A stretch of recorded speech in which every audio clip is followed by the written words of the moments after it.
I'm grateful to be able to follow the honourable member for Inverclyde, and I do respect the passion and the conviction that he brings to his argument. I do fundamentally disagree with him.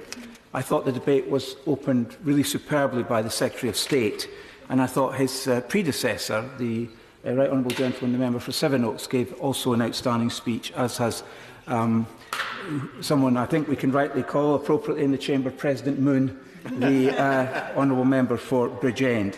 But I do rise to speak in this debate because it presents a matter of principle for me and for many of my colleagues. And I should say at the very outset, we've heard a lot of things from the SNP benches during the hours of this debate, but I assure the House they do not speak for Scotland. The SNP are not Scotland, and they do not speak for the majority of Scots. It is the first and most important duty of the state to ensure the safety and security of our country, and it is my firm belief and contention that the Continuous At Sea Deterrent is essential to this purpose. There is indeed a clear moral case for this deterrent, and I thought that the honourable gentleman, the member for New Forest East, gave a superb speech outlining that, and I certainly don't intend to go over any of that ground. I thought his speech was exemplary in making that case. But it is our responsibility as parliamentarians to ensure that we are safe as a country, and not only that the peace is preserved, but the cause of peace is promoted in the world. And peace is preserved through strength. That is the lesson of history.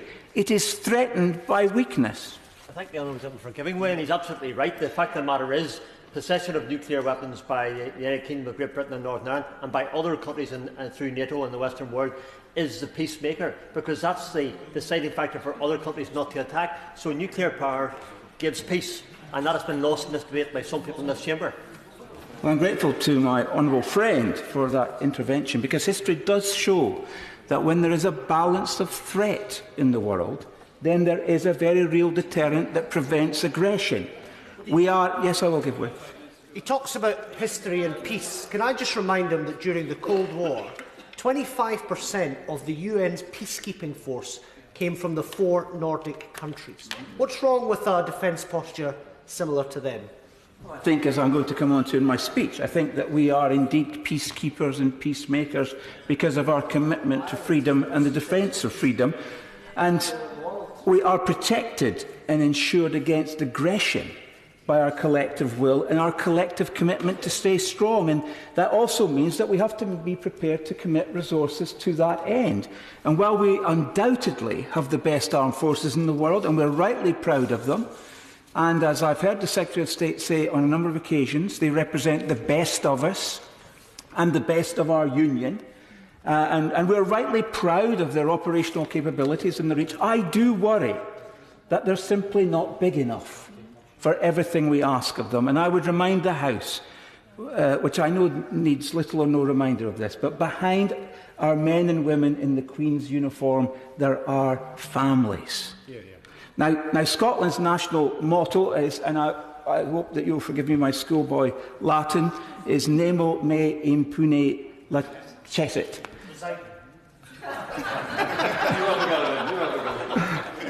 Which, Madam Deputy Speaker, very appropriately for this debate means no one provokes me with impunity.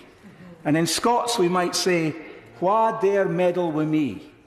Now our strength is not only our defence, but is also a defence to our friends and allies in NATO. And there I thought the honourable member for Bridgend spoke so well about the importance of the combined strengths of the members of NATO. The UK is not a warmonger.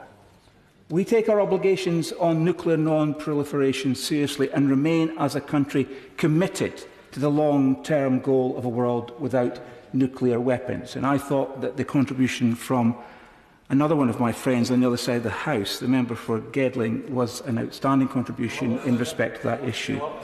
But the nuclear arsenal is a vital part of Western defence under the NATO umbrella. We enjoy a hard-won peace, one where there has been no recent major state-on-state conflict, And that is principally because of the strength of the resolve of the members of NATO, a resolve that I am proud we contribute to. Aggressors need to know that they face consequences, and our love of peace should not be misinterpreted by anyone. We are resolved to protect it by being strong, strong in terms of the deployment of soft power and diplomacy, and strong in terms of our deployment of hard power in terms of our armed forces. Our security, Madam Deputy Speaker, is put at risk from those who simply would dismantle these capabilities. We don't and we shouldn't glory in weapon systems. This country rightly does not parade its missiles, as some countries do. But we should also not be ashamed of our nuclear stance. And people like the Leader of the Opposition, who have always, from a position of principle, opposed nuclear weapons, would put our country at risk if he ever sat in 10 Downing Street. Because anyone aspiring to the greatest office in government in this country should be prepared to put our national security front and centre. And the character of one who aspires to that job must be one which accepts the important place of our defensive formation of the nuclear deterrent. Now, the SNP position on this is clearer than Labour's, and it derives from their position on independence. Now, what honourable members need to understand is the SNP, for the last few years, have been busy trying to build a wide coalition of support in Scotland to break up the United Kingdom. And they do that by pivoting and contorting and doing whatever they have to do in order to mop up as much support as they can. It's not so long ago that the SNP were not just not in favour of NATO, but they were anti-NATO. And it was Alex Salmond persuading his followers that they needed to be more realistic about the mood of the most conservative nation in these British Isles, namely the Scots, that they would never wear the idea of us walking away from our obligations and responsibilities as free people to other free people in the world. He persuaded them that they needed to embrace the idea of NATO.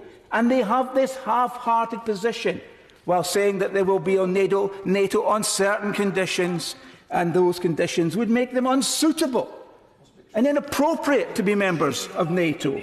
Now, there are many principal proponents of disarmament, and in the estimate, yes, I will, since I've mentioned. But is it his policy that if Scotland voted or votes in future for independence, that it shouldn't be a member of NATO? I will do everything in my power to make sure that Scotland remains part of the United Kingdom. And it will be with my last breath that I make the argument for my country remaining part of the most successful union in hundreds of years. Now, I recognise that I am running out of time, and so I will use the time left simply to say this. I have great respect for those who serve in our armed forces. I've met many submariners and former submariners, and I cannot help but be impressed by their courage and resolve. The life that these people have chosen to lead in the defence of our country at sea is one of sacrifice and commitment. And they are at sea for many months, separated from family and friends, and in cramped and, I would say, claustrophobic conditions.